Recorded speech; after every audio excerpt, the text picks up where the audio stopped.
Hello दोस्तों, welcome back to my YouTube channel. कैसे हैं आप? आज मैं क्लास 10 साइंस 2022 के मॉडल पेपर के आधार पर मैं एक 2020 का प्रीवियस क्वेश्चन पेपर लेके आया हूं। जैसा कि हर एग्ज़ाम की तरह इसमें भी प्रीवियस ईयर क्वेश्चन पढ़ने से हमें बहुत लाभ होता है। चलिए दोस्तों, लेट न करते हुए हम सीधे प्रश्न पे आते हैं। प्रश्न क्या दिया है? यह पेपर 2020 का है, यूपी बोर्ड का।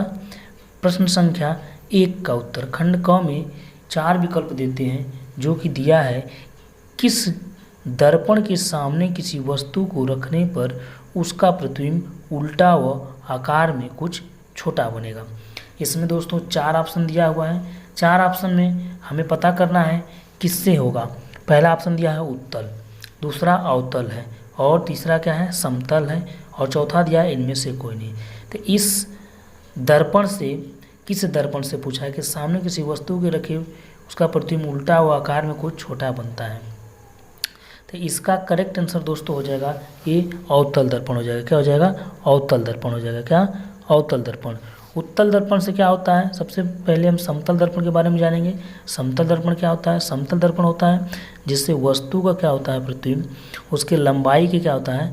बराबर बनता है और आभासी बनता है, इसलिए समतल दर्पण नहीं होगा। उत्तल दर्पण क्यों होगा? क्यों नहीं होगा?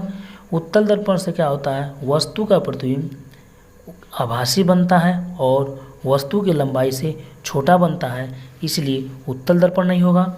इसलिए उत्तल दर्पण नहीं होगा। और अवतल दर्पण है। अवतल दर्पण में वस्तु का जो प्रतिबिंब बनता है वह तीनों स्थिति में बनता है, छोटा भी बनता है, बड़ा भी बनता है और बराबर भी बनता है, इसलिए अवतल दर्पण ही होगा। क्वेश्चन नंबर 2 पे आते हैं दोस्तों। क्वेश्चन नंबर सेकेंड क्या है? आइए देखते हैं question number second. Question number second बोला है किसी विद्युत परिपथ में बहने वाली विद्युत धारा का मात्रक है। जैसा कि आप जानते हैं विद्युत धारा का मात्रक क्या होता है? एम्पियर होता है। क्या होता है? एम्पियर होता है। तो इसलिए ऑप्शन नंबर फर्स्ट ही सही होगा। नेक्स्ट क्वेश्चन है वाट। वाट किसका मात्रक है? वाट हम शक्ति का मात्रक है। क्या है? शक्ति का मात्रक है। ओम प्रतिरोध का मात्रक है और वोल्ट हमारा विभवांतर का मात्रक है, इसलिए धारा का मात्रक क्या कहलाएगा? एम्पियर ही कहलाएगा। आप अगर इसको याद करना चाहते हैं तो याद कर सकते हैं। वाट शक्ति का मात्रक होता है। यहाँ पे एक दोस्तों वाट से संबंधित एक प्रश्न बनाते हैं। क्या पूछता है बार बार? एक अश्व शक्ति। क्या? एक अश्व शक्ति बराबर क्या होता है? 746 वाट पूछता है। क्या? एक अश्व शक्ति बराबर होता है 746 वाट। ये बार बार एग्जाम में पूछा हुआ क्वेश्चन है दोस्तों। ये उम्मीद है कि इस बार भी पूछा जा सकता है। नेक्स्ट क्या है? ओम। ओम क्या होता है? ये प्रतिरोध का मात्रक होता है। वोल्ट क्या होता है? विभवांतर का मात्रक होता है।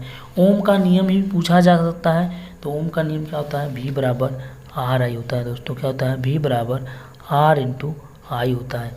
इसे आप याद कर सकते हैं दोस्तों। फिर क्वेश्चन नंबर 3 पे आते हैं। क्वेश्चन नंबर 3 क्या है? एक लेंस के सामने रखे वस्तु का प्रतिबिंब उसी लेंस से वस्तु की अपेक्षा 3 गुनी दूरी पर बनता है, तो प्रतिबिंब का आवर्धन क्या है? तो इसका दोस्तों हल करने पर होगा प्रतिबिंब का आवर्धन 3 निकलेगा। कितना होगा? 3 होगा। इसको हल कैसे करते हैं? एक लेंस के सामने रखी वस्तु का प्रतिबिंब उसी लेंस के वस्तु की अपेक्षा 3 गुनी, मतलब कि जो एक लेंस के सामने रखी वस्तु का प्रतिबिंब, अगर कोई वस्तु है उसका प्रतिबिंब कितना बना है? उसी लेंस से वस्तु की अपेक्षा 3 गुनी। अगर वस्तु हम मान लेते हैं U है, तो उसका प्रतिबिंब कितना बन रहा है? इसका 3 गुनी, मतलब कि प्रतिबिंब कितना बन रहा है? 3U बन रहा है। क्या? 3U बन रहा है। अगर वस्तु क्या है? U है, तो उसका प्रतिबिंब हमारा V बराबर 3U बनता है। क्या? 3U बनता है। इसको यहाँ से काट देते हैं, वस्तु को माने U, तो V मेरा कितना बने? 3U। तो हम लेंथ में पढ़े हैं कि आवर्धन M बराबर क्या होता है? आवर्धन M बराबर क्या होता है? V बाई U होता है। क्या होता है? V बाई U, सॉरी क्या होता है दोस्तों? V बाई U होता है। M बराबर क्या होता है? V by U। M बराबर हम रखते हैं V बाई U, तो V की वैल्यू यहाँ पे आ जाए 3U हो जाएगा, और बाई यहाँ से आपका U हो जाएगा, U से U कट जाएगा, तो M का मान कितना निकलेगा मेरा? 3 गुना ही निकलेगा दोस्तों, इसलिए यहाँ से क्वेश्चन से ठीक हो जाएगा। इसके बाद आते हैं क्वेश्चन नंबर घ दिखा दीजिए क्या दिया हुआ है।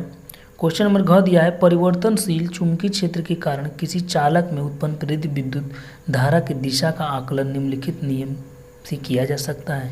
तो ना ऑप्शन दिया है, दाएं हाथ के अंगूठे का नियम, ओम का नियम, फ्लेमिंग के बाएं हाथ का नियम, फ्लेमिंग के दाएं हाथ का नियम। तो इसका ऑप्शन नंबर क्या होता है 4 है दोस्तों। क्या है ऑप्शन नंबर 4 है। इसमें से चेक करेंगे, ओम का नियम तो ऐसा ही नहीं होगा, दाएं हाथ का अंगूठा का नियम ऐसा ही नहीं होगा, फ्लेमिंग बाएं हाथ का नियम होगा, तो फ्लेमिंग के दाएं हाथ का ही नियम होगा। क्वेश्चन नंबर नेक्स्ट खंड ख में आते हैं। ये जो केमिस्ट्री से क्वेश्चन दिया है, ये हमारा 2020 का जो मॉडल पेपर था, जो ओरिजिनल पेपर था उसका है। अब उसी का खंड ख जो केमिस्ट्री से क्वेश्चन बने हैं, एथिल अल्कोहल का IUPAC नाम बताएं दोस्तों। तो एथिल अल्कोहल का IUPAC नाम क्या होता है, एथेनॉल हो जाएगा। क्या हो जाएगा दोस्तों, एथेनॉल हो जाएगा। तो यहाँ से इसको हम टिक कर सकते हैं। नेक्स्ट है क्षारीय विलयन का pH मान। क्षारीय विलयन का pH मान ये बहुत इंपॉर्टेंट है और ये बहुत बार पूछा जाता है कि क्षारीय विलयन का pH मान क्या होता है। क्षारीय विलयन का pH मान निकालने के लिए हमें पता होना चाहिए कि जो विलयन का pH मान और अम्लीय मान, क्षारीय यहाँ होता है 0, यहाँ होता है मेरा 7 और यहाँ पे होता है 14। तब 0 से जो अधिक आता है, 0 से अधिक होता है उसे अम्लीय बोलते हैं दोस्तों, अम्लीय बोलते हैं। और जो 7 पे रहता है ये शुद्ध जल का pH मान होता है। क्या, शुद्ध जल का pH मान होता है। क्या, शुद्ध जल का pH मान। अगर 7 आ जाता है तो इसे हम बोल सकते हैं शुद्ध जल का pH मान होता है। और जो 7 से अधिक होता है दोस्तों, इसको हम बोलते हैं क्षारीय।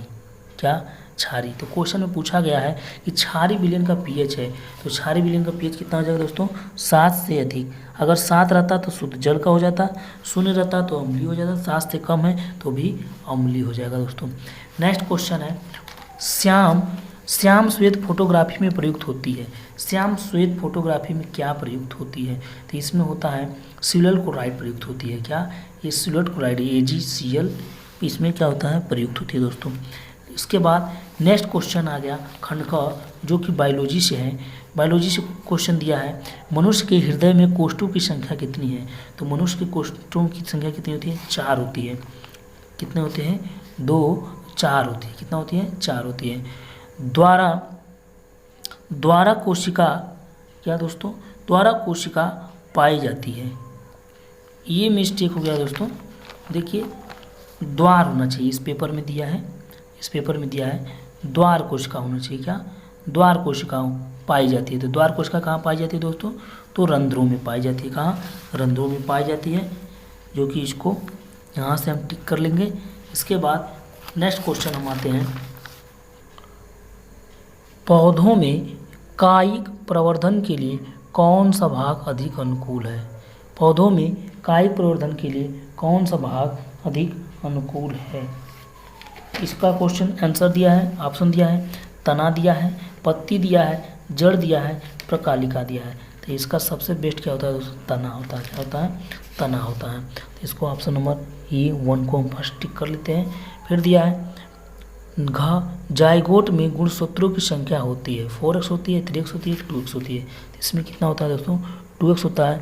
यह प्रीवियस ईयर पेपर का जो ओरिजिनल पेपर है उसका यह प्रश्न था, और इसका प्रश्न जो रिटेन प्रश्न है उसका मैं नेक्स्ट वीडियो में कल लाऊंगा दोस्तों। और वीडियो आपको अच्छा लगे तो लाइक कीजिएगा और अपने दोस्तों में शेयर कीजिएगा, और हम पूरे पेपर में आप लोग को इम्पोर्टेंट प्रश्न बताते रहेंगे। थैंक यू, धन्यवाद। अगर आपने अभी तक मेरे चैनल सब्सक्राइब नहीं किया है तो उसे ज़रूर कर लीजिएगा।